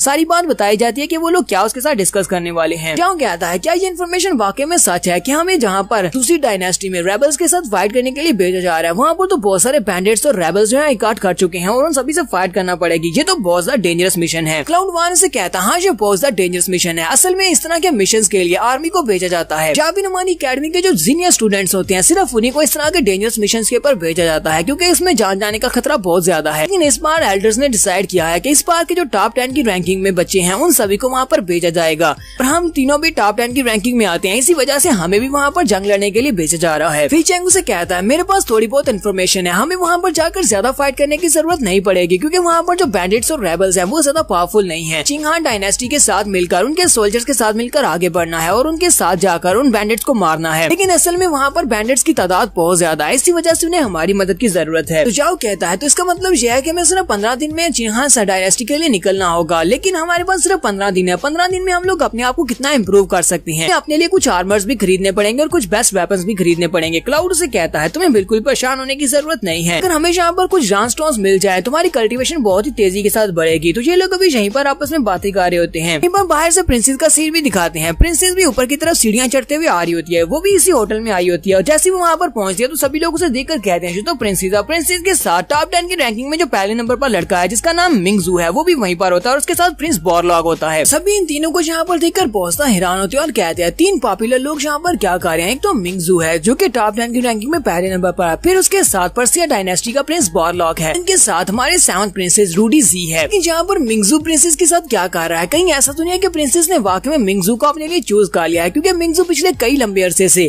रूडी जी के पीछे पड़ा हुआ है, जबकि क्लाउड वन वहाँ पर बैठा सोच रहा होता है लगता है कि मेरी किस्मत में प्रिंसेस के साथ एक होना लिखा हुआ है, इसी वजह से प्रिंसेस यहाँ पर मुझे दोबारा मिल रही है। तो फी चैंग उसे कहता है बकवास बंद करो, वो तुमसे मिलने के लिए नहीं आई। प्रिंसेस जैसी वहाँ पर रूम में देखती है कि जाओ वहाँ पर बैठा हुआ है, वो उस रूम की तरफ देखना शुरू कर देती है। मिंगजू से कहता है प्रिंसेस हमें किसी दूसरे रूम में चलना चाहिए, जहाँ पर आम लोगों के साथ नहीं बैठ सकते, किसी क्वाइट रूम में जाते हैं, वहाँ पर बैठकर अपने खाने को एंजॉय करते हैं। कि हमारी प्रिंसेस उसकी बात को इग्नोर करते हुए जाओ की तरफ आगे बढ़ती है और कहती है जाओ जुई तुम जहाँ पर बैठे हुए हो। जाओ भी पीछे की तरफ घूमता और उसे कहता है प्रिंसेस तुम जहाँ पर क्या कर रही हो, तो वो उसे कहती है जी तो एक बहुत बड़ा कोइंसिडेंस है कि तुम मुझे यहीं पर मिल गए हो। ये तीनों ही जल्दी से उठकर खड़े हो जाते हैं और उसे रिस्पेक्ट देते हुए कहते हैं हमारी प्रिंसेस आपका बहुत बहुत वेलकम। प्रिंसेस रूडी जाओ से कहती है अब इस बात का क्या मतलब हुआ, तुम यहाँ पर मुझे प्रिंसेस की तरह रिगार्ड क्यों कर रहे हो, जबकि हम दोनों एक दूसरे को अच्छी तरह से जानते हैं। हाँ ये बात ठीक है कि कुछ दिनों से हम दोनों एक दूसरे से नहीं मिले, लेकिन हम लोग अभी भी स्कूल के फेलोज हैं। तुम यहाँ पर मुझे अपनी सीनियर रूडी कह सकते हो या फिर सिर्फ रूडी भी कह सकते हो। फिर साथ ही प्रिंसेस से पूछती है क्या तुम मेरे साथ बैठकर खाना खाओगे। हाँ क्यों नहीं, मैं तुम्हारे साथ बैठकर खाना खा सकता हूँ, लेकिन तुम्हारे साथ ये दो लोग जो है ये तुम्हारा पीछे पीछे आ रहे हैं, क्या ये भी हमारे साथ ही बैठेंगे। प्रिंसेस जल्दी से वहीं पर चेयर के बैठ जाती है और कहती है उनको छोड़ो, वो लोग मेरे साथ नहीं है, मैं तो रास्ते में इस तरफ आ रही थी और रास्ते में वो मुझे मिल गए, वैसे मेरे साथ वो चलते हुए यहाँ पर आ गए हैं, मैं उन्हें अपने साथ भी नहीं लेकर आई, वजह से उनकी टेंशन लेने की जरूरत नहीं है, वो यहाँ पर नहीं बैठेंगे। तो मिंगजू फिर से आगे बढ़ता है, प्रिंसेस से कहता है प्रिंसेस क्यों ना तुम मेरे साथ क्वाइट प्लेस में चलो, यहाँ पर ये रूम बिल्कुल भी ठीक नहीं है, यहाँ पर तो बहुत सारे लोग हैं और ये रूम गंदा भी है, तुम यहाँ पर खाना खाना डिजर्व नहीं करती, मेरे साथ आओ, मैं तुम्हें दूसरे रूम में लेकर चलता हूँ। प्रिंसेस गुस्से के साथ से कहती है मिंगजू ये तुम्हारा बिजनेस नहीं है, मैं जहाँ पर चाहूँ वहाँ पर बैठ सकती हूँ, तुम्हें इस सबसे क्या। यहाँ पर प्रिंस बॉरलॉग आगे बढ़ता है और प्रिंस को पंप करते हुए से कहता है प्रिंस अगर ये प्रिंसेस को ये वाला रूम पसंद है तो क्यों ना तुम प्रिंसेस को यहीं पर बैठने दो और हम सभी के बैठने के लिए यहाँ पर जगह बनवा दो। तुम इन लड़कों से कहो कि ये लोग उठकर यहाँ से चले जाएं ताकि ये वाला रूम खाली हो जाए। प्रिंस उसकी बात सुनने के बाद कहता हाँ ये तुमने बिल्कुल ठीक कहा। तो वो हमारे जाओ से कहता है तुम तीनों जाओ जाकर किसी और रूम में बैठो, ये टेबल हमारा हुआ। जाओ उसकी बात सुनने के बाद उठकर खड़ा हो जाता है, वो कहता हाँ ये तो बहुत ही अच्छी बात है। जाओ कहता है तो फिर ठीक है ये वाला टेबल तुम्हारा हुआ। जबकि बॉरलॉग वहाँ पर सोच रहा होता है लगता है कि ये लड़का मिंगजू से डर गया है, ये बहुत ही अच्छा मौका है इसके ऊपर और ज्यादा प्रेशर डालने का। मिंगजू भी हमारे जाओ से कहता है तुमने बहुत अच्छा फैसला किया है, लगता है कि तुम इतने बड़े बेवकूफ नहीं हो जितना तुम्हारे बारे में सभी लोग कहते हैं। तुम्हारा जाओ उसकी बात सुनने के बाद आगे बढ़ता प्रिंसेस के पास जाकर उसे कहता है प्रिंसेस तुम्हें नहीं लगता कि यहाँ पर बहुत ज्यादा भीड़ है, हमें किसी क्वाइट रूम के अंदर जाना चाहिए। तुम एक प्रिंसेस हो, तुम्हें इस तरह के रूम में यहाँ पर सभी के सामने बैठकर खाना पीना नहीं खाना चाहिए, मेरे साथ आओ हम लोग किसी दूसरे बंद कमरे में चलते हैं। प्रिंसेस उसकी बात सुनने के बाद कहती है हाँ क्यों नहीं चलो फिर चलते हैं। तो प्रिंसेस उसके साथ उठकर खड़ी हो जाती है, जबकि बाकी के सभी लोग भी हैरान हो जाते हैं, स्पेशली यहाँ पर क्लाउड वन और फी चैंग दोनों ही उनका मजाक उड़ा रहे होते हैं और कहते हैं हाँ ये बात तो वाकई में सच है, हमारे जाओ ने अभी कुछ ही दिन पहले तो यहाँ पर 1 मिलियन गोल्ड कॉइंस को जीता था, तो हमारे जाओ के लिए ऐसी छोटी सी जगह के ऊपर सारी भीड़ में बैठकर खाना खाना बिल्कुल भी मुनासिब नहीं है और प्रिंसेस के साथ एंजॉय करना हो तो फिर तो क्वाइट रूम बनता है। बॉरलॉग यहाँ पर सोच रहा होता है इस लड़के ने नॉन डीमन अबीस में मेरी बहन प्रिंसेस पॉलिस को मार डाला था, इस लड़के से मुझे बदला लेना है, इसने अपने मंकी को यूज करते हुए मेरी बहन को मारा, यहाँ पर इसे जाने बिल्कुल भी नहीं दे सकता। लोग चिल्लाकर हमारे जाओ से कहता है क्या तुम्हें पता है कि तुम यहाँ पर किसकी इंसल्ट करके जा रहे हो, क्या तुम्हें अंदाजा भी है कि तुम क्या कर रहे हो। तो फिर साथ ही वो मिंगजू की तारीफें करना शुरू कर देता है और उसे कहता है ये मिंगजू है